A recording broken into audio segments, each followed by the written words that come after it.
in those unbearable instants where we seem to be dying because the being within us is only there through excess, and when the fullness of horror and joy coincide. Okay, so this is what we're getting here is some sort of near-death experience of being totally overloaded by sensations that basically are breaking down the psyche, breaking down our sense of self, but in horror and joy, right? So Bataille, he loved this image of this guy being tortured because the guy, yeah, exactly, Nance, you know what I'm talking about here. There's a photo that Bataille used to stare at, and it's of, I believe it's a Chinese torture victim, but the guy has the most like sublime, euphoric look on his face as he's being cut apart, and it's almost like the look on that statue that Lacan uses to talk about feminine jouissance, the statue of Saint Teresa. It's similar. Like this guy's being his gutted or whatever is going on, and yet he looks like he's experiencing some sort of sublime transcendence of, you know, pure being, something that beyond normal experience. But it's obviously a horror and joy in this experience, right?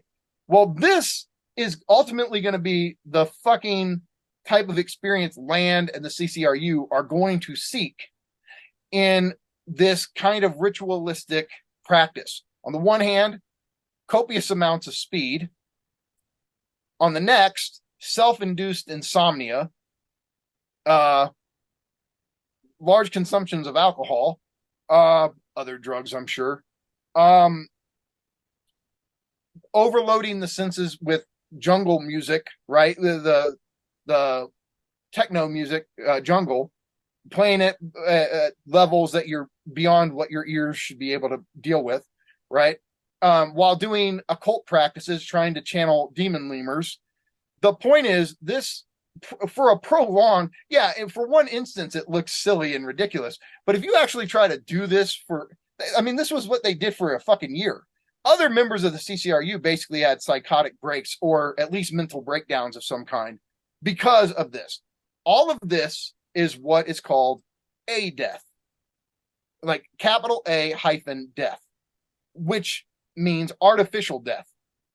So this type of experience that the CCRU is constantly seeking, artificial death, is directly coming out of this idea with Bataille on death and sensuality. This is the thirst for annihilation, right? I want to enjoy my utter destruction, right? This is where real jouissance, and this is not the jouissance I'm talking about in the warehouse. This is some whole other level self-destruction sensation, excitation. It overloads you. I mean, the point is, Land actually had a psychotic break.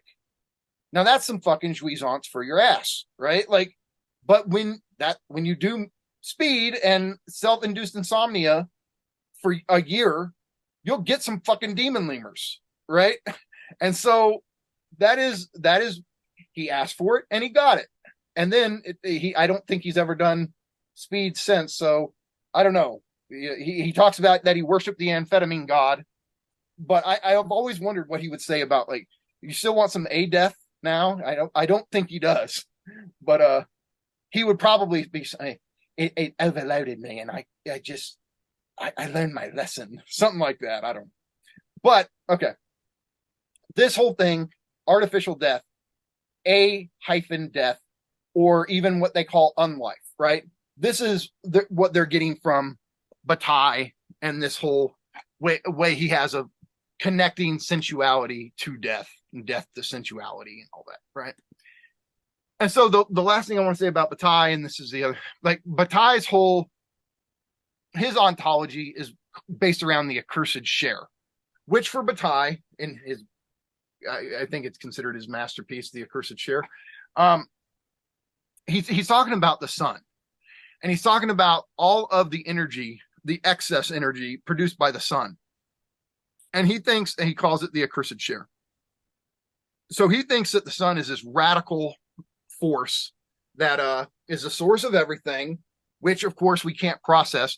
Like we can't even begin to process how hot the surface of the sun is. I don't care if you name like the actual temperature that scientists say it is. You can 4 billion degrees, blah, blah, whatever it is.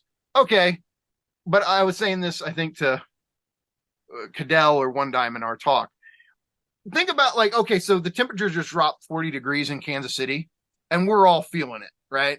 It's like, oh my God, we like winter is here, and that's 40 fucking degrees.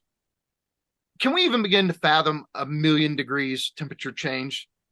I can say the words, but do I have any way in my sensorium of even trying to register? First off, no, because my fucking body can't even exist.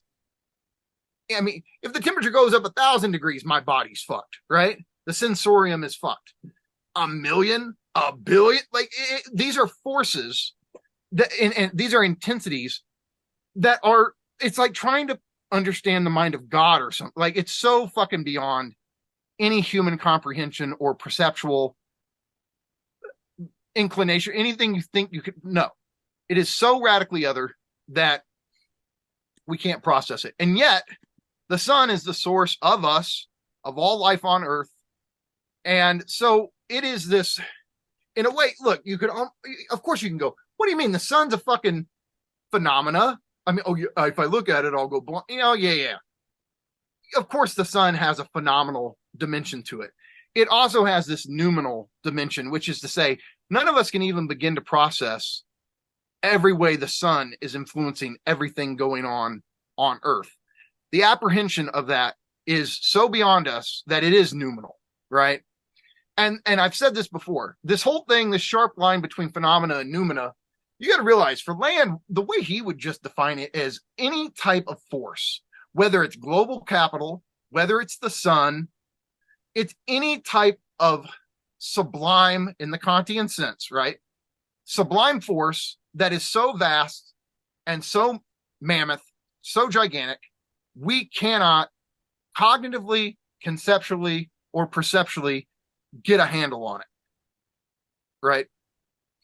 And so, but that's why he would say, but we can, there's ways we can try to think ourselves to a hint of it, but we ultimately have to, they're not so radically separate from us. We can't talk about them at all. We can, but it's always through this like filter of, yeah, but ultimately we can't even begin to grasp them. Here's the point, right? And I was going to save this for later, but these types of cosmic forces, right? This is why he likens all this to Lovecraftian deities like Cthulhu, right? But here's the point, right? The nightmarish immensity of Cthulhu is registered in those horror stories precisely because it drives people mad. But if they didn't register it in any way, shape, or form, they just stare Cthulhu in the face like, what's the big deal, dude? No, it drives them fucking mad because they do process it, but almost like in this negative way where, it imposes itself on me. I'm aware of it, but I'm aware of my inability to ever make it understandable the way this fucking lamp is, right? And so that's why Cthulhu, well, all of the Lovecraftian deities for the most part, that's why he always makes these references to this, is they're the fictional horror story versions of these Fang Noumena, these cosmic energies that are completely outside our scope of or range of experience.